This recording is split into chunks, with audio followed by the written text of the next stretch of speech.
Hello दोस्तों, नमस्कार। हमारे यूट्यूब चैनल में आपका स्वागत है। तो आइए, इससे पहले आपने हमारी वीडियो को नहीं देखा हो तो उन वीडियो को हमारे चैनल में जाकर अवश्य देखें। हमारा चैनल है अपना लक्ष्य गवर्नमेंट जॉब। तो इस चैनल के माध्यम से आपको कंप्लीट इलेक्ट्रीशियन बुक एकदम बेसिक से क्लासें वाई क्लास चल रही हैं, चैप्टर वाई क्लास चल रही हैं। तो आप इससे पहले हमने जितने भी चैप्टर पढ़ाए आप उन वीडियो को जाकर ज़रूर देखें। तो आज का चैप्टर रहने वाला है अपना प्रत्यावर्ती धारा सिद्धांत, मतलब प्रत्यावर्ती क्या है, जो अल्टरनेट करंट थ्योरी। तो आज हम इस चैप्टर को एकदम बेसिक से पढ़ेंगे, इससे बाहर कुछ भी नहीं जाएगा। जो भी मध्य प्रदेश में एलए और टीए और टीओ की वैकेंसी के लिए बहुत यूजफुल रहने वाला है। आपको यूट्यूब पर कोई भी एकदम बेसिक से थ्योरी कंप्लीट नहीं कराएगा, हम आपको एकदम बेसिक से उपलब्ध करा रहे हैं। तो सबसे पहले अपना बेस क्लियर करें, इसके बाद आप ऑब्जेक्ट लगाएं। इससे आपका जब तक बेस क्लियर नहीं होगा तब तक आप कुछ नहीं कर सकते, आप ऑब्जेक्ट नहीं लगा सकते। तो सबसे पहले अपना बेस क्लियर करें। तो आइए पढ़ते हैं, चैप्टर को स्टार्ट करते हैं। क्या है अपना अल्टरनेटर करंट थ्योरी। तो सबसे पहले है अपना क्या, इसकी बेसिक पढ़ेंगे प्रत्यावर्ती धारा क्या होती है। जो अल्टरनेट करंट क्या होता है, वह विद्युत धारा जिसका मान प्रवाह दिशा एक निश्चित मान पर परिवर्तित होता रहता है, समय अंतराल पर क्या होता है, परिवर्तित होता है। तो वो क्या कहलाता है, एक प्रत्यावर्ती धारा कहलाती है। एसी में इसकी ध्रुवता, आयाम और मैग्नेटिक समय के साथ बदलते रहते हैं। तो एसी में इसकी ध्रुवता और आयाम मैग्नेट समय के साथ क्या होते हैं, बदलते रहते हैं। तो सबसे पहले मान जैसे sinusoidal sine wave, square wave और त्रिभुजाकार वेव। मतलब एसी की ये क्या होती हैं, एक वेव फॉर्म होती हैं साइनसोइडल फ्रीक्वेंसी, साइनसोइडल तरंग, एक तो स्क्वायर वेव और त्रिभुजाकार वेव। तो इनमें इनके मान देखते हैं। तो अधिकतम मान या शिखर वेव, या इसी क्या बोलते हैं, उच्चतम मान। तो इसमें साइन वेव में इसका मान क्या होता है, इकाई होता है। और स्क्वायर वेव में भी क्या होता है, इकाई होता है। जबकि त्रिभुजाकार में भी क्या होता है, इकाई होता है। अधिकतम मान, शिखर वेव और उच्चतम मान का इसमें क्या मान क्या होगा, इकाई होगा। स्क्वायर वेव में, साइन वेव में, त्रिभुजाकार वेव में मान कैसा होता है, इकाई होता है। जबकि आरएस मान साइन वेव में कैसा होता है, 0.707, या इसे पीक बटे अंडर टू बोल दो, या 1 बटे क्या बोल दो, अंडर टू। तो स्क्वायर वेव में क्या होता है, इकाई होता है। स्क्वायर वेव में जितने भी मान होते हैं वो इकाई में होते हैं। आरएमएस मान ले लो, चाहे औसत मान ले लो, या फॉर्म फैक्टर मान ले लो, या पीक फैक्टर। तो इससे याद करने का तरीका, स्क्वायर वेव होता है उसमें सभी का मान क्या होता है, इकाई होता है। और जबकि त्रिभुजाकार में प्रभावी मान, आरएस मान का मतलब रूट मीन्स स्क्वायर होता है, प्रभावी मान। तो इसका त्रिभुजाकार में कितना होता है, 0.577, या 1/√3 होता है।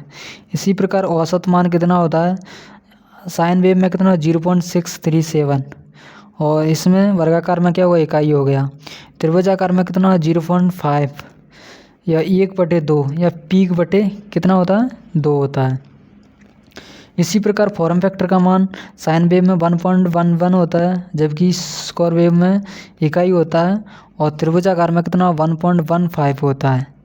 और पीक फैक्टर क्या होता है, 1.414, और या √2, इसमें क्या होगा, इकाई हो गया। और त्रिभुजाकार में क्या होता है, 1.732, या √3 होता है। तो इनको हम आगे एकदम बेसिक से पढ़ेंगे। अधिकतम मान क्या होता है, आरएमएस मान क्या होता है, औसत मान क्या होता है, फॉर्म फैक्टर मान क्या होता है, और पीक फैक्टर क्या होता है, आगे इनको एकदम बेसिक से पढ़ेंगे। इसके बाद है डीसी धारा, मतलब डायरेक्ट करंट। वह विद्युत धारा जिसका मान व प्रवाह एक नियत रहता है, क्या कहलाती है, डीसी धारा कहलाती है। डीसी धारा का उपयोग कहाँ होता है, जैसे शुद्ध सेल, बैटरी, डायनमो, जनित्र द्वारा पैदा उपयोग, विद्युत लेपन, धातु शोधन, बैटरी चार्जिंग, आर्क वेल्डिंग और इलेक्ट्रॉनिक उपकरणों में किसका प्रयोग होता है, डीसी धारा का प्रयोग होता है। डीसी धारा भी कितने प्रकार की होती है? 3 प्रकार की होती है। एक तो प्योर डीसी, शुद्ध डीसी, वेरिएबल डीसी हो गई और पल्सेटिंग डीसी हो गया। क्या तो परिवर्तनीय और पल्सेटिंग डीसी होती है। तो इसी प्रकार एसी संबंधी कुछ पद दिए गए हैं, तो उनको देखते हैं। सबसे पहले आयाम क्या होगा? आयाम क्या होता है? एसी का जो अधिकतम मान क्या कहलाता? आयाम कहलाता। आयाम जी जहाँ से जी जहाँ पर कितना होता है जी आयाम होता है। और तत्काल मान किसी धनात्मक आयाम मतलब किसी जो 1.2 मतलब I1 और I2 I3 जी क्या हो गया? जिसका तत्काल मान होता है। आयाम यहाँ जी आयाम दिया गया है। और पीक टू पीक वैल्यू, ये क्या? पीक टू पीक वैल्यू, यहाँ से एक पीक हो गया और जो दूसरा पीक, तो पीक टू पीक वैल्यू क्या होती है? ये दिया गया है। सबसे पहले फ्रीक्वेंसी क्या होती है? फ्रीक्वेंसी प्रतिवर्ती विद्युत धारा अथवा किसी प्रतिवर्ती राशि द्वारा 1 सेकंड समय में पूर्ण किए गए चक्रों की संख्या क्या कहलाती है? फ्रीक्वेंसी कहलाती है। इसका प्रतीक एफ होता है, मात्रा क्या होता है? हर्ट हो जाता है। और यह साइकिल प्रति सेकंड क्या होता है? साइकिल प्रति सेकंड। चक्कर क्या होता है? किसी प्रतिवर्ती राशि के मान और दिशा के एक पूर्ण परिवर्तन को चक्र या साइकिल कहते हैं। इसी प्रकार F बराबर P इंटू एन बटे 120, तो एक साइकिल बराबर 1 हर्ट्ज हो जाता है। समय अंतराल क्या होता है? पीरियोडिक टाइम क्या होता है? किसी प्रतिवर्ती राशि में होने वाले परिवर्तनों की एक चक्र पूरा करने में लगा समय क्या कहलाता है? मतलब किसी चक्र को एक समय यहाँ से यहाँ तक समय क्या कहलाता है? समय अंतराल कहलाता है। एक चक्र को पूरा करने में लगा समय अंतराल। फ्रीक्वेंसी समय अंतराल के कैसा होता है? विलोमानुपाती होता है, इसलिए T बराबर I बटे 1 बटे क्या होती है? फ्रीक्वेंसी। आयाम क्या होता है? एम्पलीट्यूड। आयाम जहाँ पर आपने देखा था एम्पलीट्यूड, तो आयाम क्या होता है? प्रतिवर्ती विद्युत धारा अथवा वोल्टा का धन अथवा ऋण दिशा में माध्य स्तर के सापेक्ष अधिकतम मान उसका आयाम कहलाता है। जी प्लस या मतलब प्लस या धन अथवा ऋण, इसको ऋण मान लेंगे, तो प्लस या अधिक ऋण दिशा में अधिकतम मान ही क्या कहलाता है? उसका आयाम कहलाता है। आयाम अधिकतम मान उसका क्या कहलाता है? आयाम कहलाता है।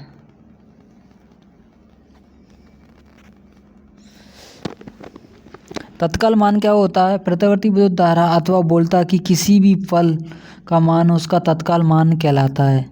जैसे वोल्ट 3 वोल्ट पर 1 माइक्रो, इसी प्रकार 707 वोल्ट पर कितना 2.5 माइक्रो यूज होता है। 0 वोल्ट पर 10 क्या होता है? 10 माइक्रो होता है।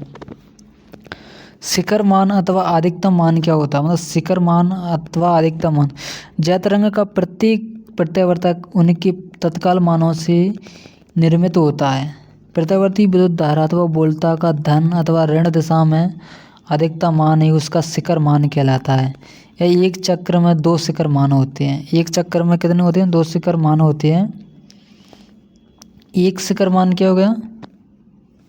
एक शिखर मान यहाँ से यहाँ तक होगा और दूसरा क्या होगा? जो जहाँ से यहाँ तक हो गया। तो शिखर मान कितने होते हैं? एक चक्र में, एक पूरे साइकिल में एक शिखर मान होता है। तो इसे क्या बोलते हैं? शिखर से शिखर मान या अधिकतम मान बोलते हैं। शिखर से अब शिखर से शिखर मतलब शिखर पीक टू पीक वैल्यू, एक शिखर से दूसरे शिखर तक कुल मान को ज्या तरंग मतलब साइन वेव का शिखर से शिखर मान कहते हैं। इसीलिए पीक वैल्यू मान के 2 गुना होता, मतलब पीक वैल्यू शिखर मान का कितना होता? 2 गुना होता। प्रभावी मान या आरएमएस मान क्या होता है? रूट मीन वर्ग माध्य मूल मान भी बोलते हैं इसको। प्रभावी मान को क्या बोलते हैं? वर्ग मूल मान या आरएमएस मान। प्रतिवर्ती विद्युत धारा तो वोल्टा का मान प्रति क्षण परिवर्तित होता रहता है। मापन और गणनाओं में उपयोगी प्रभावी मान ही प्रयोग किया जाता है। सभी प्रकार की मीटरों में या मापक गणनाओं में किसका प्रयोग किया जाता है? आरएमएस मान ही प्रयोग किया जाता है। आरएमएस मान एसी का वह मान है जो दिए गए समय में उतनी ऊष्मा उत्पन्न करता है जितनी कि डीसी करता है। आरएमएस मान ज्ञात करने के लिए एसी के तत्काल मानों का वर्ग करके उनका औसत निकाला जाता है। मतलब एसी के तत्काल मानों का वर्ग करके उनका क्या निकाला जाता है, औसत निकाला जाता है। आरएमएस मान बराबर कितना होता है 0.707। आई मैक्स धारा है वोल्टेज में कितना होता है, इतना ही होता है। सभी विद्युत मापक एसी का क्या मापते हैं, आरएमएस मान मापते हैं। वेरी वेरी इंपॉर्टेंट, मतलब सभी जो विद्युत मापक होते हैं एसी का कौन सा मान मापते हैं, आरएमएस मान। औसत मान क्या होता है, प्रतिवर्ती विद्युत धारा अथवा वोल्टा के आधे चक्र में तत्काल मानों का औसत क्या कहलाता है। जो आधा चक्र होता है उसमें तत्काल मानों का औसत क्या कहलाता है, औसत मान कहलाता है। यदि पूरे चक्कर का औसत लेंगे तो क्या हो जाएगा, शून्य होता है। इसलिए आधे चक्कर का आईवेक्स तत्काल मान हो गए, इसलिए औसत मान कितना हो जाएगा 0.637। अब पीक फैक्टर या क्रेस्ट फैक्टर क्या होता है, मतलब पीक फैक्टर या क्रेस्ट फैक्टर क्या होता है। विद्युत धारा अथवा वोल्टा के शिखर मान और प्रभावी मान के अनुपात को क्या कहते हैं, पीक फैक्टर कहते हैं। शिखर मान को भी क्या बोलते हैं, अधिकतम मान, और प्रभावी मान मतलब आरएमएस मान के अनुपात को क्या बोलते हैं, पीक फैक्टर या क्रेस्ट फैक्टर बोलते हैं। तो पीक फैक्टर का मान कितना होता है 1.414 होता है। अब रूपक गुणांक मतलब फॉर्म फैक्टर क्या होता है, रूपक गुणांक मतलब फॉर्म फैक्टर बोलते हैं इसमें। प्रतिवर्ती विद्युत धारा अथवा वोल्टा के प्रभावी मान और औसत मान के अनुपात को क्या बोलते हैं, फॉर्म फैक्टर।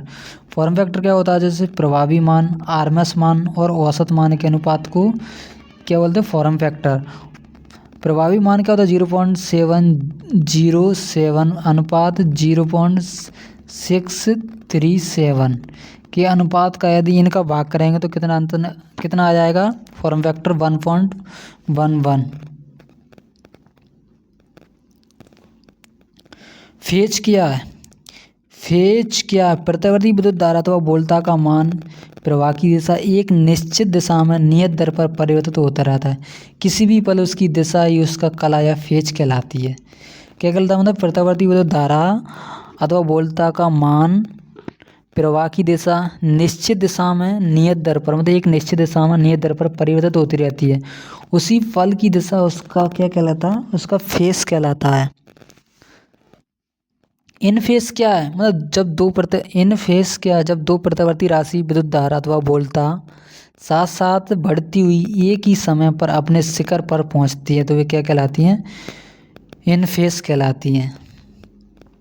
यदि दो प्रतिवर्ती राशि एक समय अंतराल पर एक ही में अपने शिखर मान पर पहुंचती है, मतलब एक ही समय जहाँ पर अपने शिखर मान पर एक ही समय पहुंचती हैं तो वो राशि क्या कहलाती है, इन फेज कहलाती है। आउट ऑफ फेज क्या कहलाती हैं, विद्युत धारा तो वोल्टा साथ साथ बढ़ती घटती हुई कुछ अंशों के अंतर पर शिखर मान पर पहुंचती है तो वो क्या कहलाती हैं, आउट ऑफ फेज कहलाती हैं। जैसे इसको अपन क्या मान लें, भी मानते हैं। और धारा कुछ अंतों के शिखर पर पहुंचती हैं, कुछ अंतर मतलब कुछ इसमें कुछ अंतर दिया गया तो कुछ अंतरों मतलब कुछ अंशों के अंतर पर अपने शिखर मान पर पहुंचती है तो वो क्या कहलाती हैं, आउट ऑफ फेज कहलाती हैं। दो प्रतिवर्ती राशि 90 डिग्री के फेज अंतर पर हो तो वह क्या कहलाती है, क्वाड्रेचर राशि कहलाती हैं। 90 डिग्री के अंतर पर तो क्वाड्रेचर राशि कहलाती है, और जब दो प्रतिवर्ती 180 के फेज अंतर पर तो एंटी फेज राशियाँ कहलाती हैं। क्या कहलाती हैं, एंटी फेज राशियाँ कहलाती हैं। अब लीडिंग क्या होती है और लैगिंग क्या होती है। वह प्रतिवर्ती राशि जो दूसरी प्रतिवर्ती राशि की अपेक्षा पहले अपने शिखर मान पर पहुंचती है क्या कहलाती है, लीडिंग राशि। मतलब कोई प्रतिवर्ती राशि दूसरी प्रतिवर्ती राशि की अपेक्षा पहले अपने शिखर मान पर पहुंचती है तो वो क्या कहलाती है, लीडिंग राशि कहलाती है। लैगिंग क्या है, वह प्रतिवर्ती राशि दूसरी प्रतिवर्ती राशि की अपेक्षा बाद में अपने शिखर मान पर पहुंचती है तो क्या कहलाती है, लैगिंग प्रतिवर्ती राशि कहलाती है। अब विद्युत धारा का वेग। दोस्तों हमारी वीडियो आपको अच्छी लगे तो लाइक करें और सभी दोस्तों को शेयर करें, जिससे आपके सभी दोस्तों को हमारी वीडियो पहुंच सके। और बेल आइकन ज़रूर दबाएं, जिससे आपको हमारी आगे आने वाली वीडियो आपको उपलब्ध हो सके। तो विद्युत धारा का वेग क्या होता है? इसी वेग से प्रकाश का वेग, ऊष्मीय वेग और रेडियो तरंग वेग होता है। मतलब इन सब का वेग कैसा होता है? इसी सभी का वेग एक समान होता है। तो वेग बराबर क्या होता है? 3 × 10⁸ मीटर प्रति सेकंड होता है। इसलिए वेग बराबर क्या होगा? फ्रीक्वेंसी इंटू, जिसे क्या बोलते हैं, लैम्बडा, तरंग दैर्घ्य। इंडक्शन क्या होता है? मतलब इंडक्शन क्या होता है? किसी कुंडली में से एसी प्रवाहित करने पर उसके चारों ओर एक प्रत्यावर्ती चुंबकीय क्षेत्र स्थापित हो जाता है। इस क्षेत्र में अवस्थित उसी कुंडली द्वारा दूसरी कुंडली में फैराडे के नियम के अनुसार ईएमएफ क्या होता है? ईएमएफ पैदा हो जाता है। इंडक्शन या प्रेरण क्या कहलाता है? इंडक्शन या प्रेरण कहलाता है। नोट, मतलब डीसी परिपथों में इंडक्शन का प्रभाव नहीं होता। डीसी परिपथों में क्या होता है? इंडक्शन नहीं होता है। इंडक्शन के लिए 2 कुंडलियों को आपस में स्पर्श करने की कोई आवश्यकता नहीं होती। जो हमारा ट्रांसफार्मर होता है वो इंडक्शन के सिद्धांत पर काम करता है। म्यूचुअल इंडक्शन, तो उसमें कोई जो कुंडलियाँ होती हैं, कॉइलें होती हैं, वो कहीं शॉर्ट नहीं होती हैं। तो वो इंडक्शन के कारण ही ईएमएफ पैदा करती हैं। तो ये नियम फैराडे ने दिया था, तो इंडक्शन या प्रेरण का नियम। अब एसी परिपथ का वह गुण जिसके कारण विद्युत धारा मान में होने वाले परिवर्तनों का विरोध करता है, इंडक्टेंस कहलाता है। इंडक्शन क्या होगा? मतलब एक कुंडली में एसी प्रवाहित करने पर उसके चारों ओर प्रत्यावर्ती चुंबकीय क्षेत्र स्थापित हो जाना इंडक्शन कहलाता है। और एसी परिपथ का गुण जिसके कारण विद्युत धारा मान में होने वाले क्या परिवर्तनों का विरोध करता है, इंडक्टेंस कहलाता है। इंडक्टेंस का प्रतीक क्या होता है? एल होता है। इसका मात्रक क्या होता है? हेनरी। इंडक्टेंस का मात्रक क्या होता है? हेनरी होता है। इसे एल से डिनोट करते हैं। 1 हेनरी क्या होता है? तो इंडक्टेंस का मात्रक क्या हो गया अपना? हेनरी हो गया। अब 1 हेनरी क्या होगा? यदि किसी कुंडली में 1 एम्पीयर प्रति सेकंड की दर से में विद्युत धारा के परिवर्तन में 1 वोल्ट ईएमएफ पैदा होना, उस कुंडली का 1 इंडक्टेंस कहलाता है। मतलब किसी कुंडली में से 1 एम्पीयर प्रति सेकंड की दर से, मतलब प्रति सेकंड 1 एम्पीयर विद्युत धारा परिवर्तन से 1 वोल्ट पैदा कर देती है, तो क्या कहलाती है? उस कुंडली का इंडक्टेंस कहलाता है। इंडक्टेंस का मात्रक हेनरी हो गया। तो 1 हेनरी बराबर का 1 वोल्ट प्रति कूलम। तो 1 हेनरी बराबर कितना? 1 वोल्ट प्रति कूलम।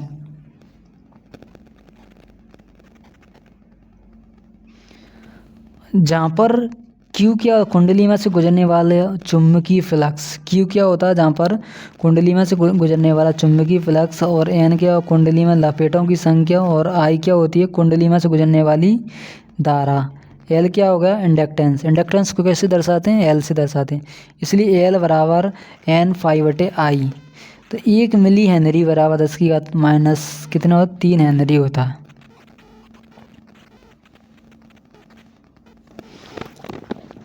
अब अपना म्यूचुअल इंडक्टेंस। म्यूचुअल इंडक्शन अपना ट्रांसफार्मर के सिद्धांत, म्यूचुअल इंडक्टेंस के सिद्धांत पर काम करता है। तो ऐसी किसी कुंडली में से एसी प्रवाहित करने पर उसके द्वारा विद्युत धारा मान में हो रहे परिवर्तनों का विरोध करने का गुण उसका सेल्फ इंडक्टेंस कहलाता है। मतलब किसी कुंडली में से एसी प्रवाहित करने पर उसी के द्वारा जो विद्युत धारा मान में हो रहे परिवर्तनों का विरोध करने का गुण क्या कहलाता है? म्यूचुअल इंडक्शन कहलाता है, या स्वप्रेरकत्व कहलाता है। इसको क्या बोलते हैं? स्वप्रेरकत्व। नोट, मतलब सेल्फ इंडक्टेंस के कारण कुंडली में एक विद्युत वायुबल प्रेरित हो जाता है जो आरोपित विद्युत बल के विपरीत कार्य करता है। इसलिए यह विरोधी विद्युत वायुबल या बैक ईएमएफ कहलाता है। क्या कहलाता है? बैक ईएमएफ कहलाता। मतलब सेल्फ इंडक्शन के कारण कुंडली में से एक विद्युत वायुबल प्रेरित हो जाता है जो कि आरोपित विद्युत बल के विपरीत कार्य करता है। इसलिए इसे क्या बोलते हैं? विरोधी विद्युत वायुबल या बैक ईएमएफ कहते हैं। ई बराबर एल डी आई बटे डी टी, कि मतलब जहाँ ई क्या हो गया, विरोधी विद्युत बल हो गया, और डी आई बटे डी टी मतलब विद्युत धारा मान में परिवर्तन। एल क्या होगा, सेल्फ इंडक्टेंस। एक नोट दिया, मतलब विरोधी ईएमएफ का अस्तित्व तभी तक रहता है जब कुंडली में से क्या धारा प्रभावित होती है। जब विरोधी ईएमएफ पैदा होता है तो उसका अस्तित्व कब तक रहता है, जब कुंडली में से धारा प्रभावित हो रही है। अब म्यूचुअल इंडक्टेंस क्या होता है, ये तो सेल्फ इंडक्टेंस हो गया, और म्यूचुअल इंडक्टेंस दो कुंडलियों का वह गुण जो उसके प्रभावित हो रही विद्युत धारा के मान में हो रहे परिवर्तनों का विरोध करना म्यूचुअल इंडक्टेंस कहलाता है। म्यूचुअल इंडक्टेंस कहलाता है, मतलब प्रतीक क्या होगा, एम, और मात्रक क्या होगा इसका, हेनरी होगा। म्यूचुअल इंडक्टेंस का मात्रक क्या होगा, हेनरी होगा, इसलिए बराबर क्या होगा, एम बराबर एल अंडर में L1 L2। म्यूचुअल इंडक्टेंस जहाँ प्रथम कुंडली का सेल्फ इंडक्टेंस और द्वितीय कुंडली का क्या होता है, सेल्फ कॉइल का भी सेल्फ इंडक्टेंस। तो म्यूचुअल इंडक्टेंस बराबर क्या होगा, एम बराबर L1 अंडर में क्या होगा, L1 और L2।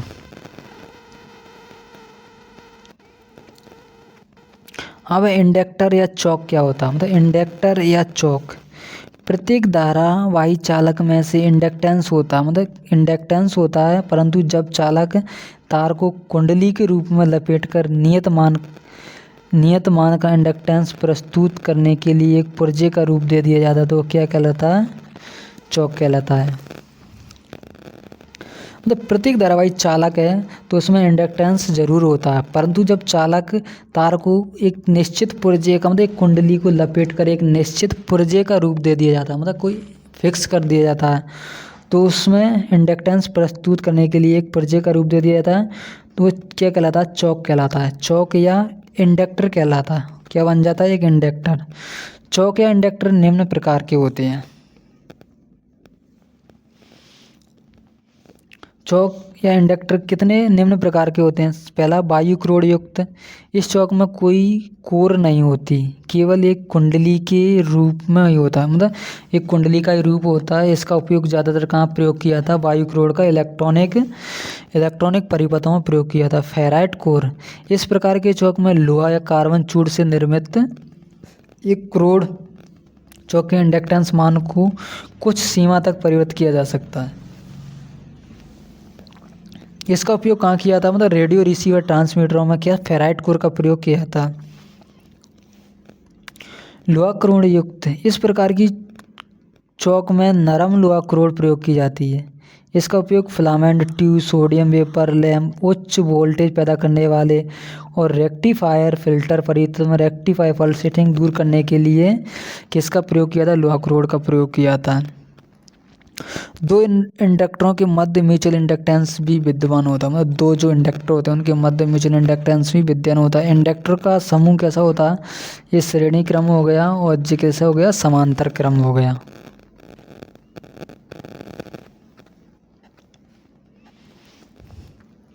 अब इंडक्टेंस मतलब इंडक्टिव रिएक्टेंस।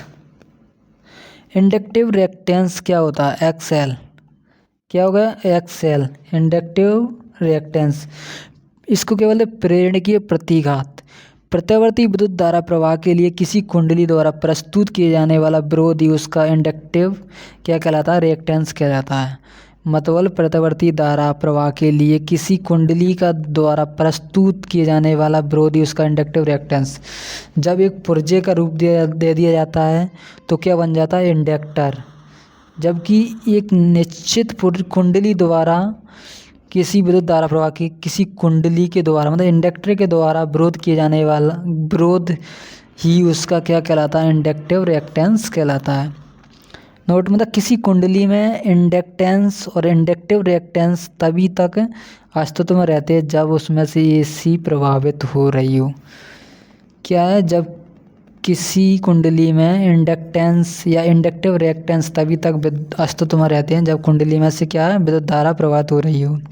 डीसी परिपथों में इंडक्टेंस या इंडक्टिव रिएक्टेंस दोनों का मान कैसा होता है, शून्य होता। मतलब डीसी परिपथों में इंडक्टेंस और इंडक्टिव रिएक्टेंस का मान कैसा होता है, शून्य होता है। प्रतीक क्या हो गया इंडक्टेंस, इंडक्टिव रिएक्टेंस का एक्सएल, और मात्रक क्या हो गया ओम। इसका सूत्र होता है एक्सएल बराबर 2πfl। 2π फ्रीक्वेंसी, एफ कितना फ्रीक्वेंसी, एल इंडक्टेंस हो गया। तो इसी प्रकार इंडक्टर परिपथों में धारा कैसे निकले, आई एल बराबर भी वोल्टेज बटे एक्स एल। तो इसमें एक्स एल मतलब आई एल विद्युत धारा हो गई, बी के वोल्टेज इंडक्टिव रिएक्टेंस हो गया। जैसे प्रेरण की प्रतीकात हो गया, जैसे फ्रीक्वेंसी हो गया और इंडक्टिव रिएक्टेंस हो गया, मतलब रिएक्टेंस हो गया। एक्सएल बराबर क्या होता है 2πfl। शुद्ध इंडक्टिव परिपथ क्या होता है, मतलब शुद्ध प्योर इंडक्टिव सर्किट क्या होता है। केवल इंडक्टर या चौक युक्त परिपथ क्या कहलाता है, शुद्ध इंडक्टिव कहलाता है। केवल इंडक्टर या चौक युक्त परिपथ शुद्ध इंडक्टिव परिपथ कहलाता है।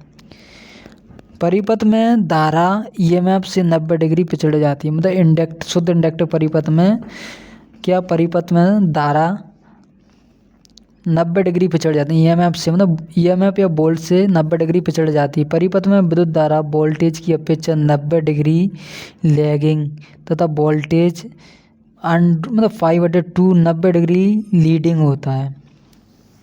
वोल्टेज की अपेक्षा 90 डिग्री लैगिंग, धारा लैगिंग हुई, जबकि वोल्टेज 5/2 90 डिग्री लीडिंग होता है। क्या मतलब अग्रामी होता है। इंडक्टर में क्या होता है, वोल्टेज है जो धारा से 90 डिग्री अग्रामी होता है। शुद्ध प्रेरकी परिपथ में विद्युत धारा की गणना आर के स्थान पर एक्सएल से की जाती है, मतलब क्या एक्सएल से की जाती है।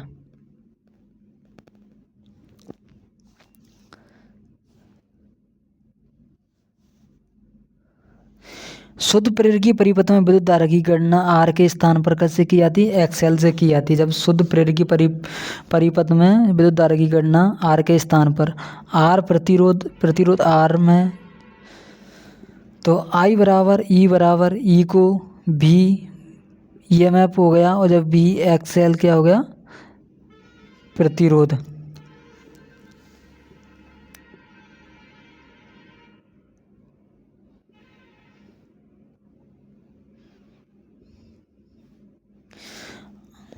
अब शुद्ध इंडक्टर परिपथ का पावर फैक्टर कैसा होता है, मतलब शुद्ध जो इंडक्टर परिपथ का पावर फैक्टर या शक्ति वह कैसा होता है, शून्य होता है। पावर फैक्टर अथवा शक्ति वह कैसा होता है, शून्य होता है।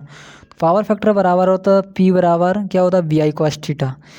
cos थीटा मतलब cos थीटा क्या बोलते हैं, पावर फैक्टर ही बोलते हैं, इसलिए आर बटे एक्सएल हो गया। तो आर प्रतिरोध का मान शून्य होता है, इसलिए आर बटे कैसा होता है जेड होता है। शुद्ध इंडक्टिव परिपथ में पावर फैक्टर अथवा शक्ति वह कैसा होता है, शून्य होता है। विद्युत धारा का ईएमएफ से पिछड़ने के कारण कोण मान 90 डिग्री से कम होता है। जब विद्युत धारा ईएमएफ से पिछड़ने के कारण कोण का मान 90 डिग्री से कैसा होता है, कम होता है। शुद्ध इंडक्टिव परिपथ में धारा लैगिंग होने के कारण प्रेरक में पैदा होने वाला विरोधी ईएमएफ होता है। इंडक्टेंस निर्भर करता है, मतलब इंडक्टेंस किस कई पर निर्भर करता है, वो पढ़ते हैं। क्रोड़ के तो समानुपाती होता है, चक्रों की संख्या के कैसा होता है समानुपाती, और चक्रों की दूरी के विलोमानुपाती। चक्र बोल दो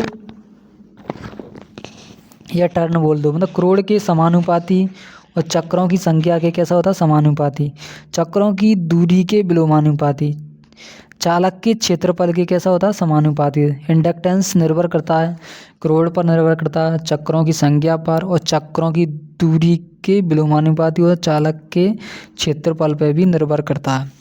वोल्टेज बढ़ेगा तो इंडक्टेंस बढ़ेगा, और धारा बढ़ेगी तो इंडक्टेंस कैसा होगा घटेगा।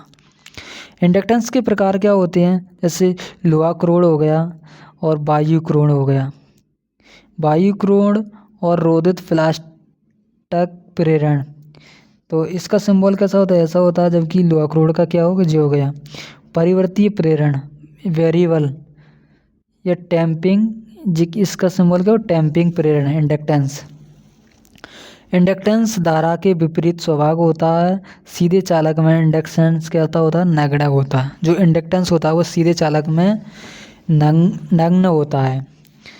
कुंडलित चालक में इंडक्टेंस कैसा बनता है, जबकि प्रतिष्ठम प्रतिबाधा Z और इंडक्टेंस का विलोमानुपाती होता है और धारा के समानुपाती होता है।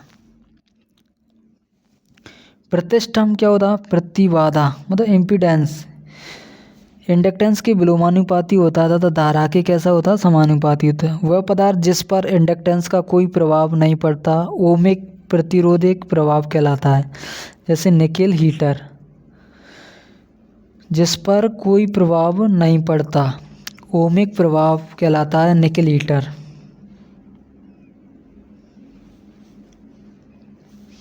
अब धारतीय क्या होती है, मतलब कैपेसिटेंस क्या होता है। किसी अचालक पदार्थ से पृथक की गई दो चालक प्लेटों के बीच विद्युत आवेश एकत्रित करने की जो क्षमता होती है उसे क्या कहलाती है, धारतीय कहलाते हैं। मतलब किसी अचालक पदार्थ से पृथक की गई दो चालक छड़ों प्लेटों के बीच विद्युत आवेश एकत्रित करने की क्षमता क्या कहलाती है, धारिता कहलाती है। अर्थात मतलब एसी परिपथ का वह गुण जिसके कारण वह वोल्टता मान में होने वाले परिवर्तनों का विरोध करता है क्या कहलाता है, संधारित्र कहलाता है।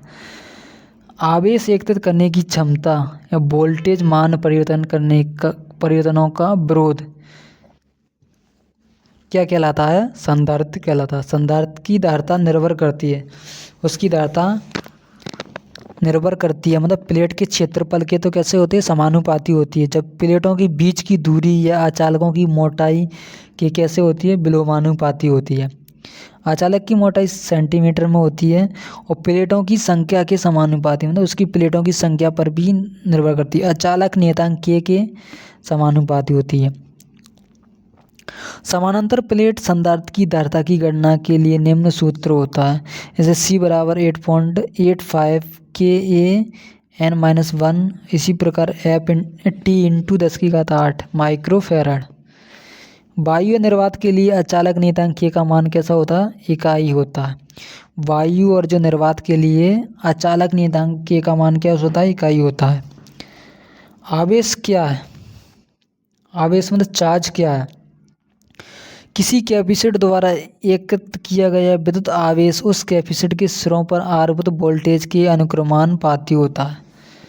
मतलब सिरों पर एकत्रित किया गया आवेश, तो इसीलिए Q समानुपाती वोल्टेज, तो Q बराबर CV, C बराबर Q बटे क्या होता है, V होता है।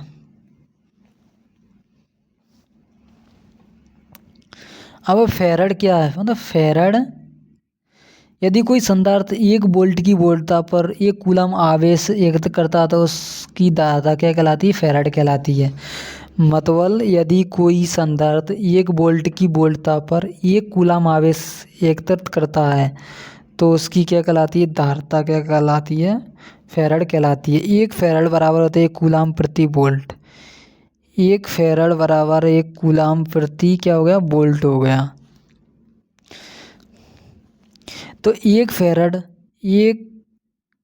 फैराड बराबर क्या होगा, 9 इंटू 10⁻11 ESU इलेक्ट्रोस्टैटिक यूनिट। इसको क्या बोलते हैं, इसकी फुल फॉर्म क्या हुई, ESU इलेक्ट्रोस्टैटिक यूनिट। संधारित्र का मान मात्रक क्या होता है, इसका मूल मात्रक होता है फैराड और व्यावसायिक मात्रक क्या होता है, माइक्रोफैराड होता है। जबकि उप मात्रक क्या होता है, नैनोफैराड, माइक्रोफैराड और पिकोफैराड। संधारित्र के प्रकार,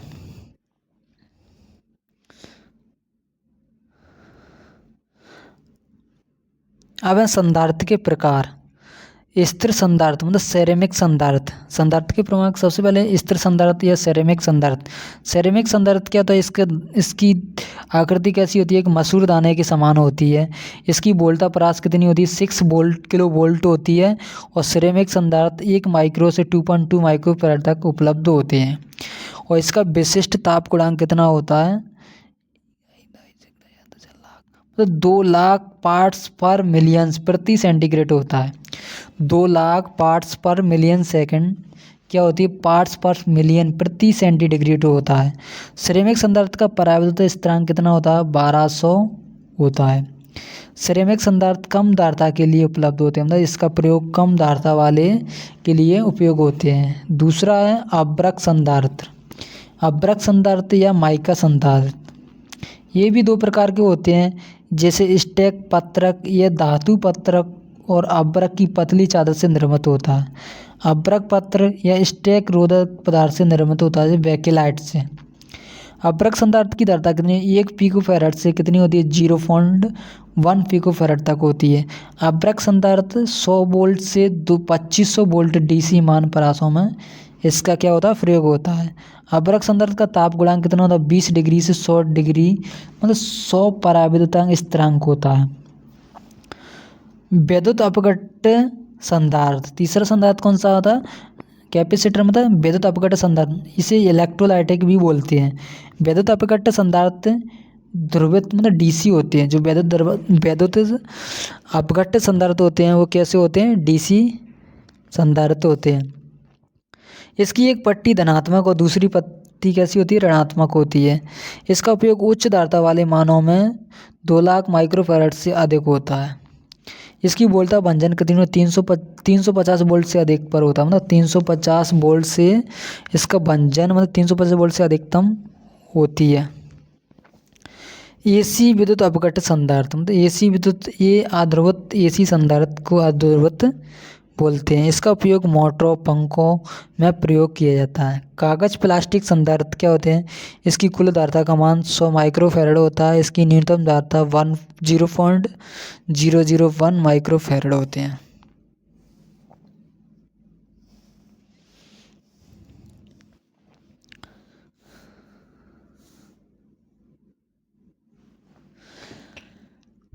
अब परिवर्ती संधारित्र, जैसे वायु संधारित्र होगा, टिमार्स-पैडर समायोज्य संधारित्र। परिवर्ती मतलब इसको परिवर्तित कर सकते हैं। वायु संधारित्र या कैपेसिटर एक प्लेटों के द्वारा बनाया जाता है, मतलब प्लेटों के द्वारा बनाता है। वायु संधारित्र समरूप संधारित्र के रूप में प्रयोग किया जाता है। टिमार्स-पैडर क्या होता है, यह सिरेमिक अथवा अभ्रक परावैद्युतिक होता है। यह समायोजित संधारित्र है। संधारित्र में होने वाले खराब, मतलब संधारित्र खराब होने के कारण क्या क्या है, मतलब संधारित्र कैपेसिटर है जो खराब होने के कारण क्या क्या है। दोस्तों वीडियो अच्छी लगे तो प्लीज़ लाइक करें।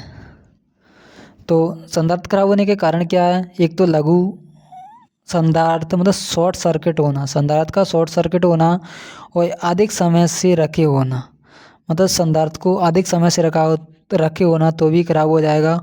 अधिक वोल्टेज और अधिक धारा पर भी संधारित्र कैसा हो जाएगा, खराब हो जाएगा। अपघट्य भंजन होने से, मतलब यदि अपघट्य उसमें इलेक्ट्रोलाइट भरा होता है, उसको सूखने से भी कैसा होता है, भंजन होने से भी खराब हो सकता है। खुला परिवर्तन, ओपन सर्किट, टर्मिनल्स ढीले होना या टूटना, मतलब टर्मिनल्स के ढीले होना या टूटना, कई वर्षों से उपयोग न करना, अपघट्य क्या होता है, सूखना। क्षरण या लीकेज संधारित्र, क्षरण या लीकेज संधारित्र, आवेश या निरावेशन धारा के कारण भी कैसा होता है, संधारित्र खराब हो जाएगा। इलेक्ट्रोलाइट का निकाल देना, मतलब इलेक्ट्रोलाइट का निकाल देना, तो ये सब क्या है, संधारित्र खराब होने के कारण हो सकते हैं। और कैपेसिटर को सुधारना या पता लगाना, मतलब कैपेसिटर को सुधारना या पता लगाना। कैपेसिटर की जांच विधि, मतलब कैपेसिटर की 2 विधियां, जांच की कितनी विधियां, 2 विधि होती हैं। एक तो संधारित्र क्रिया, इसे बोलते हैं तुरंत परीक्षण, मतलब ओमापी द्वारा। तुरंत परीक्षण किसके द्वारा, ओमापी द्वारा। आवेश धारण परीक्षण, मतलब होल्डिंग, अप्रत्यक्ष विधि होती है ये। तो संधारित्र क्रिया मतलब तुरंत परीक्षण, इसके लिए हम ओममापी का प्रयोग करते हैं। मतलब संधारित्र की क्रिया तुरंत परीक्षण के लिए हम किसका प्रयोग करते हैं, ओममापी का प्रयोग करते हैं। ओममापी का पैमाना अनंत से शून्य होता है, मतलब अनंत का निशान कैसे होता है, शून्य होता है। कैसा होता है, अनंत से शून्य होता है। ओममापी का जो पैमाना होता है अनंत से शून्य होता है। शॉर्ट सर्किट मतलब ओपन सर्किट में जो कैपेसिटर अनंत पैमाना दर्शाएगा। यदि ओपन सर्किट है तो कैपेसिटर अनंत पैमाना दर्शाएगा, मतलब ओपन सर्किट में कैपेसिटर अनंत पैमाना दर्शाएगा। ओम मापी में कैसा पैमाना दर्शाएगा, अनंत। यदि शॉर्ट सर्किट है तो कैपेसिटर शून्य होगा। यदि शॉर्ट सर्किट है तो ओम मापी का पैमाना कैसा बताएगा, शून्य बताएगा। यदि लीकेज में कैपेसिटर अनंत से शून्य तक नहीं पहुंचता। यदि हमारा कैपेसिटर मतलब लीकेज है तो शून्य अनंत से शून्य तक नहीं पहुंचता। जो अनंत है शून्य, तो इसका जो कहाँ तक बीच में रह जाएगा, तो अनंत से शून्य तक नहीं पहुंचता। होल्डिंग परीक्षण क्या होता है, मतलब अप्रत्यक्ष परीक्षण। अप्रत्यक्ष क्या होता है, यदि कुछ समय के लिए आवेश को रोके रखता है तो कैपेसिटर क्या है, सही है हमारा। यदि आवेश को रोके सकता है तो कैपेसिटर सही है। इसमें सामग्री एक बैटरी, एक कैपेसिटर, एक वोल्टमीटर समांतर में जोड़ते हैं। एक ध्रुवित संधारित्र को 30 ध्रुवता से परीक्षण किया जाए तो स्थायी रूप से नष्ट हो जाएगा। यदि एक ध्रुवित संधारित्र है, डीसी संधारित्र है, तो इसको 30 ध्रुवता से परीक्षण किया जाए तो वह स्थायी रूप से कैसा हो जाएगा, नष्ट हो जाएगा। कैपेसिटर का समूह मतलब संधारित्र का समूह ऐसे समांतर क्रम में अधिक धारा प्राप्त करने के लिए समांतर क्रम में लगाते हैं। इसमें सभी संधारित्र एक ही स्रोत वोल्टता से जुड़े होते हैं। कैसे सभी एक ही, जैसे कुल आवेश QT बराबर Q1 Q2 Q3, यदि कैसा हो गया समांतर समूह तो Q बराबर CV। इसी प्रकार श्रेणी समूह अधिक वोल्टता प्राप्त करने के लिए किसको श्रेणी में जोड़ा जाता है। इस क्रम में स्रोत वोल्टता धारिता के मान में वितरित हो जाती है। प्रतिरोध और संधारित्र का कैसा होता है, एक विलोमानुपाती श्रेणी समूह या समांतर समूह संयोजन विलोमानुपाती होता है।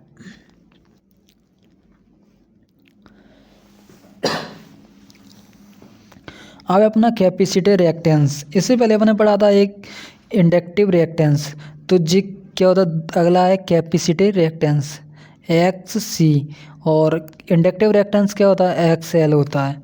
तो अब पढ़ेंगे कैपेसिटिव रिएक्टेंस क्या होता है, मतलब धारितीय प्रतिकारता। एसी परिवर्तकों का गुण जो वोल्टेज परिवर्तनों का विरोध करता है अथवा जिस कारण अपने सिरों पर आरोपित वोल्टेज परिवर्तनों का विरोध करता है, क्या कहलाता है, कैपेसिटिव रिएक्टेंस कहलाता है। इसका प्रतीक क्या होगा, XC हो गया, मात्रक क्या होता है, ओम। चाहे इंडक्टिव रिएक्टेंस ले लो, इसका ही मात्रक क्या होता है, ओम होता है। और जबकि कैपेसिटिव रिएक्टेंस ले लो तो उसका ही मात्रक क्या होता है, ओम।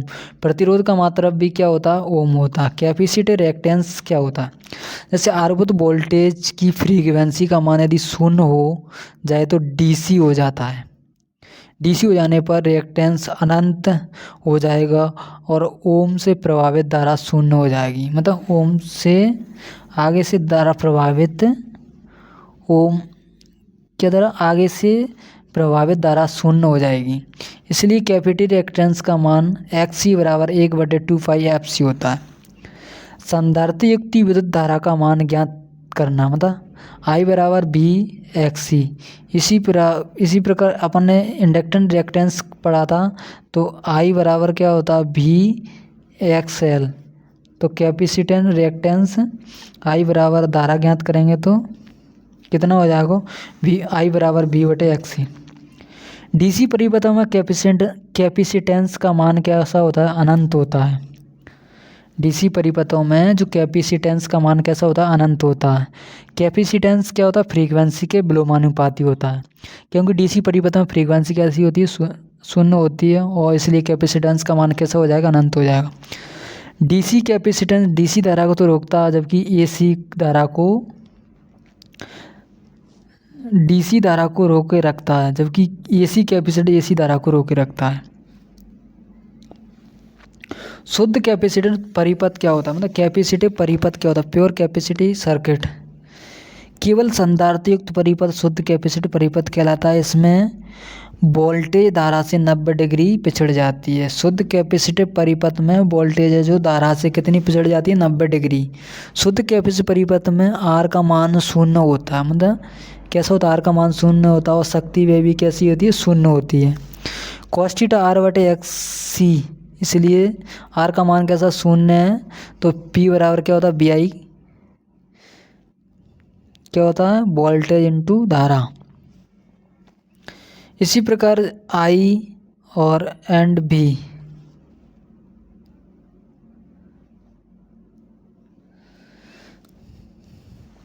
अब प्रतिबाधा इम्पीडेंस क्या होता है, मतलब इम्पीडेंस क्या होता है, किसी एसी परिपथ में विद्युत धारा प्रवाह के लिए विद्यमान कुल अवरोध इम्पीडेंस कहलाता है। मतलब किसी एसी परिपथ में विद्युत धारा प्रवाह के लिए विद्यमान कुल जो अवरोध होता है, रुकावट होती है, उस इम्पीडेंस कहलाता है। इसको जेड से दर्शाते हैं, इसका मात्रक क्या होता है, ओम होता है। Impedance B square R into B square L. इसी प्रकार जेड स्क्वायर, तो इसका सूत्र कैसे बन गया, जेड बराबर I R square plus X L square. जी क्या होगा, इसका वेक्टर डायग्राम हो गया। तो पावर फैक्टर क्या होता है, कॉस थीटा आर बटे जेड होता है, तो शक्ति बराबर पी आई कॉस थीटा होता है। और शक्ति वह कितना हो गया, पी बराबर बी आई कॉस थीटा होगा।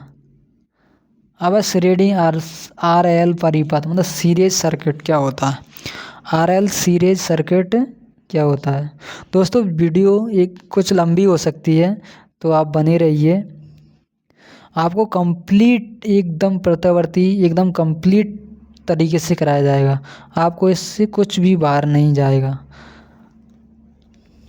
और वीडियो को अंत तक ज़रूर देखें, जिससे आपकी कंप्लीट हो जाए। तो आप क्या श्रेणी मतलब श्रेणी आर एल परिपथ मतलब सीरीज सर्किट क्या होता है। श्रेणी में आर क्या लगा एल, तो कैसे लगेंगे, श्रेणी में लगे हुए हैं। इस परिपथ में प्रतिरोध और इंडक्टर श्रेणी क्रम में जुड़े होते हैं। मतलब इस परिपथ में श्रेणी में प्रतिरोध और इंडक्टर कैसे में जुड़ते हैं, श्रेणी में। इस परिपथ में विद्युत धारा वोल्टेज से पिछड़ने का कोण 90 डिग्री से कम होता है। मतलब इस परिपथ में जो विद्युत धारा है वोल्टेज से पिछड़ने का कोण 90 डिग्री से कम होता है। कॉस थीटा का मान परिपथ के प्रतिरोध पर निर्भर करता है। इसमें जो कॉस थीटा का मान होता है किस पर निर्भर करता है, प्रतिरोध पर निर्भर करता है। इसलिए एक्स एल बराबर 2 पाई एफ एल हो गया, B square 20 R square plus X L square. प्रतिबाधा मतलब जेड बराबर R square plus X L square under root में। शक्ति गुणांक क्या होता है, आर बटे जेड हो गया। प्रेरकीय शक्ति गुणांक क्या होता है, साइन थीटा मतलब एक्स एल बटे कैसा आर हो गया। इसका शक्ति वह क्या होता है, पी बराबर बी आई कॉस थीटा। इसलिए आई बराबर क्या होता है, बी स्क्वायर बटे जेड। इसी जेड बराबर बी स्क्वायर बटे आई, तो बी बराबर आई जेड। अब श्रेणी आर सी परिपथ मतलब श्रेणी आर सी परिपथ। इस परिपथ में प्रतिरोध और संधारित्र श्रेणी क्रम में संयुक्त होते हैं। इस परिपथ में विद्युत धारा वोल्टेज से आगे बढ़ने के कारण मान 90 डिग्री से कम होता है। मतलब इसका मान कैसा होता है, 90 डिग्री से कम होता है। कॉस थीटा का मान परिपथ के प्रतिरोध पर निर्भर करता है। इम्पीडेंस क्या हो गया, आर जेड बराबर आई स्क्वायर प्लस एक्स एल मतलब एक्स सी। इसमें जो कैपेसिटेंस आ गया था इसका क्या चेंज हो जाएगा, एक्स सी चेंज हो जाएगा। पावर फैक्टर वही होगा, कॉस थीटा आर बटे जेड होगा। शक्ति वो भी क्या हो शक्ति वे भी क्या होगा, पी बराबर बी आई कॉस थीटा। अब आर एल सी परिपथ क्या होता है, आर एल सी प्रतिरोध इंडक्टर और कैपेसिटेंस। इन परिपथ में प्रतिरोध इंडक्टर और कैपेसिटेंस श्रेणी में जुड़े हुए होते हैं। इम्पीडेंस क्या हुआ, जेड बराबर R square plus X L minus X C square under root में। पावर फैक्टर क्या होता है, आर बटे जेड होता है। और फेज अंतर क्या होगा, एक्स एल माइनस का एक्स सी बटे आर। तो शक्ति वो भी क्या होता है, वी आई को एस थीटा हो गया।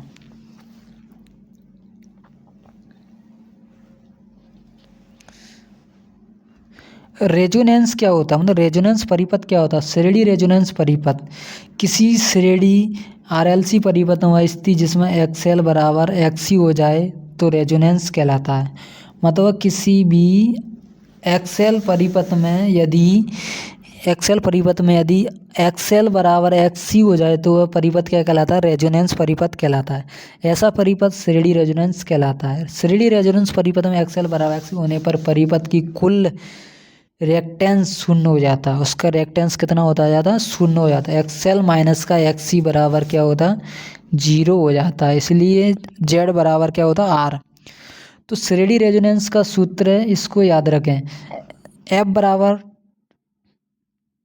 1/2π√LC होता है, या फ्रीक्वेंसी स्कोर में 1/4πR² LC।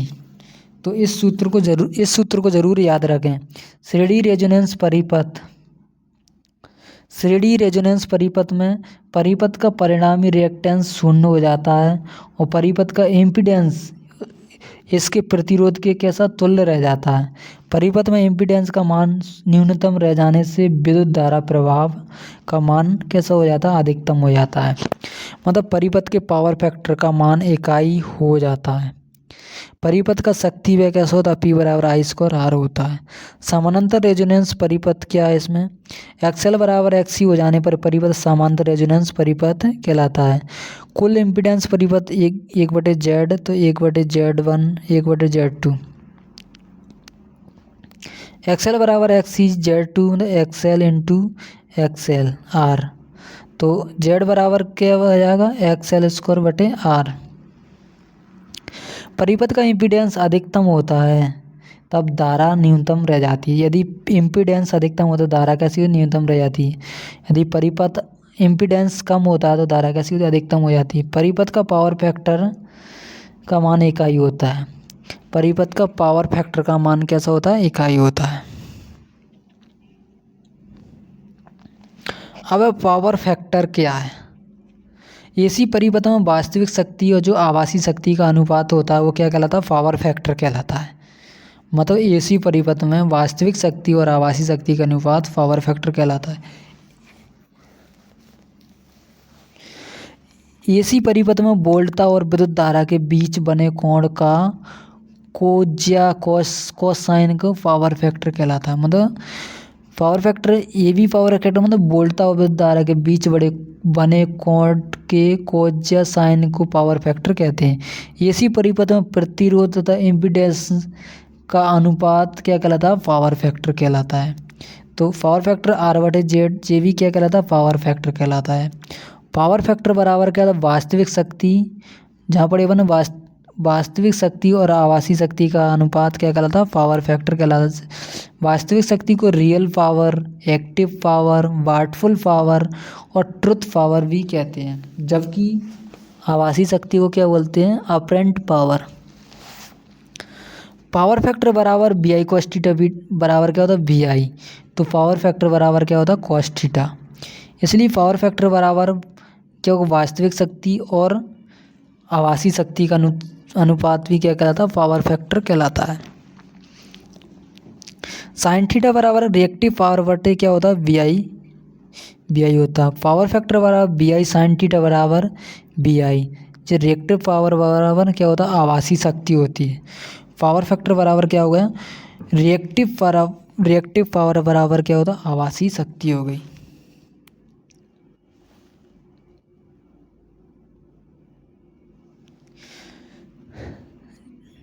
जो वेक्टर डायग्राम दिया गया मतलब जो अपरेंट पावर मतलब आभासी शक्ति, वास्तविक शक्ति, और जो क्या है रिएक्टिव पावर। आभासी शक्ति को कैसे दर्शाते हैं, किलोवोल्ट एम्पियर।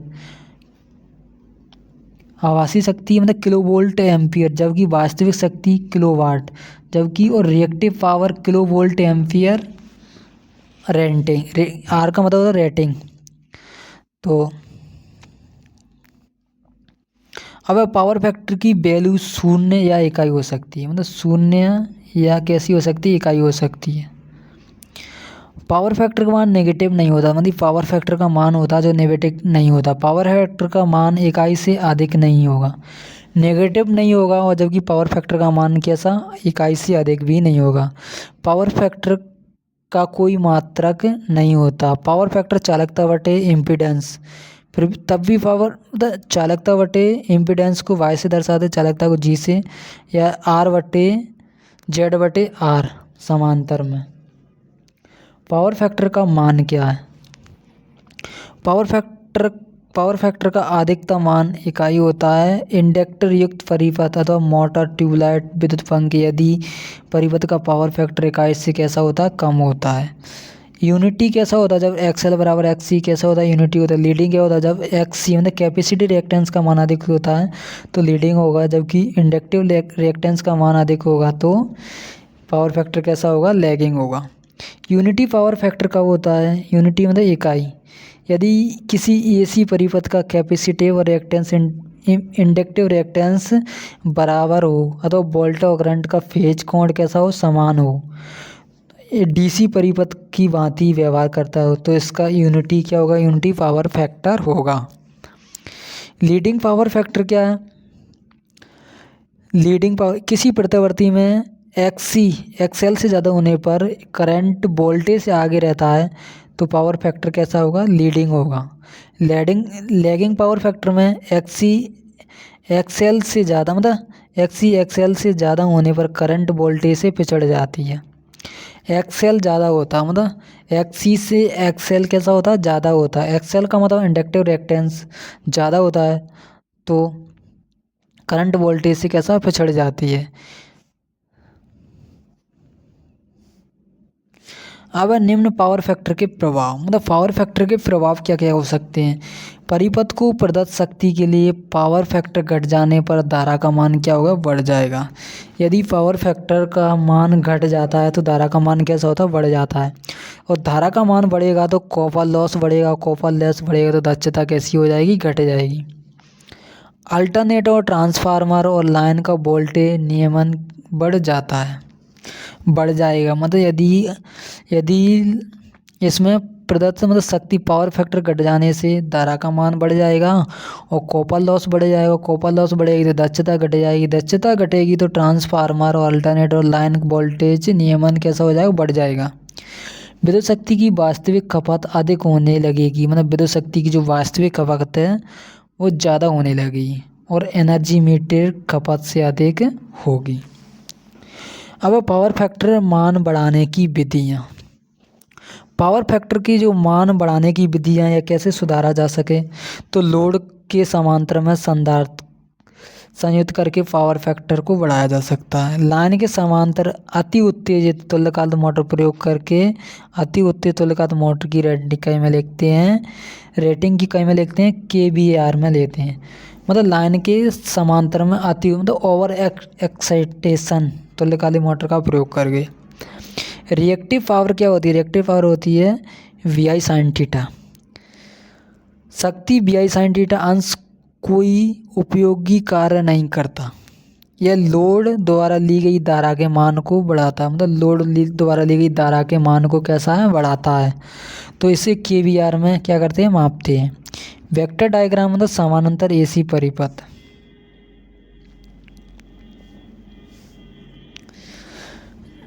वेक्टर डायग्राम दिए गए जैसे इम्पीडेंस हो गया क्या, एडमिटेंस, कंडक्टेंस और सब्सटेंस। एडमिटेंस का विलोम क्या होता है, इम्पीडेंस होता है। कंडक्टेंस का विलोम क्या होता है, रेजिस्टेंस होता है। और सब्सटेंस का विलोम क्या होता है, रिएक्टेंस होता है।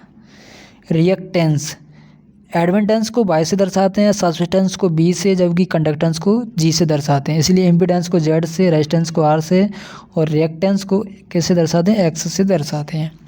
जैसे एडमिटेंस का विलोम इम्पीडेंस हो गया और कंडक्टेंस का विलोम रेजिस्टेंस हो गया और सब्सटेंस का विलोम क्या होता है, रिएक्टेंस हो गया। एडमिटेंस, कंडक्टेंस और सब्सटेंस का मात्रक क्या होता है, म्यू या साइमन होता है।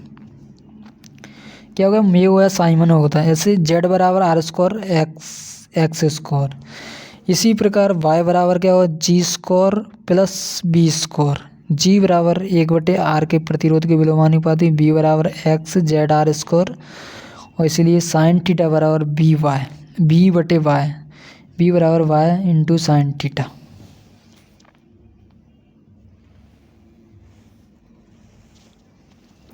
आज की वीडियो का लास्ट पेज अपना निम्न पावर फैक्टर।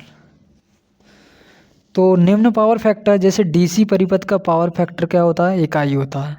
और शुद्ध एसी प्रतिरोधी परिपथ का पावर फैक्टर कैसा होगा, इकाई होगा। और शुद्ध कैपेसिटेंस परिपथ का पावर फैक्टर कैसा होता है, शुद्ध शून्य होता है, जबकि शुद्ध इंडक्टिव परिपथ का पावर फैक्टर कैसा होता है, शून्य होता है। रेजोनेंस श्रेणी समानांतर परिपथ का पावर फैक्टर कैसा होता है, मतलब रेजोनेंस है जो श्रेणी हो या समांतर, उसका पावर फैक्टर का श्रेणी समांतर का पावर फैक्टर होता है, इकाई होता है रेजोनेंस में। और RL श्रेणी समांतर परिपथ का पावर फैक्टर क्या होता है, लैगिंग पश्चगामी। RL इसमें क्या होता है, इंडक्टेंस होता है।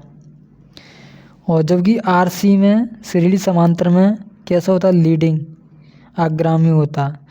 XL जिसमें RLC जिसमें XL से श्रेणी सर्किट में कैसा होता है, लीडिंग होता है। RLC में XL से ज़्यादा होता है, श्रेणी सर्किट में कैसा होता है, लैगिंग होगा। इसी प्रकार समांतर में इसके विपरीत होता है, XC ज़्यादा है तो लैगिंग होगा समांतर में, जबकि XL ज़्यादा है तो समांतर में कैसा होगा, लीडिंग हो जाएगा।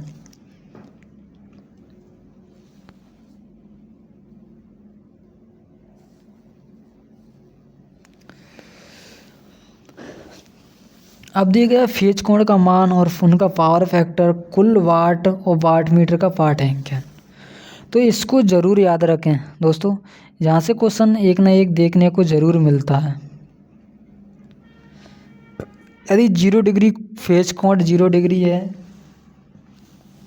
तो पावर फैक्टर क्या होगा, इकाई होगा। यदि 0 डिग्री फेज कोण है तो पावर फैक्टर क्या होगा, इकाई होगा। कुल पावर P1 P2 और दोनों कैसा दर्शाएगा, धनात्मक दर्शाएगा। यदि 0 से 59 डिग्री फेज कोण का अंतर 59 डिग्री है तो 0.5 से इकाई होगा। इसका पावर फैक्टर कैसा होगा, 0.5 या इकाई होगा। तो P1 और P ये भी क्या दर्शाएगा, दोनों धनात्मक दर्शाएगा। यदि 60 डिग्री कोण है तो 0.5 कैसा होगा, लैगिंग होगा। 60 डिग्री है तो लैगिंग होगा।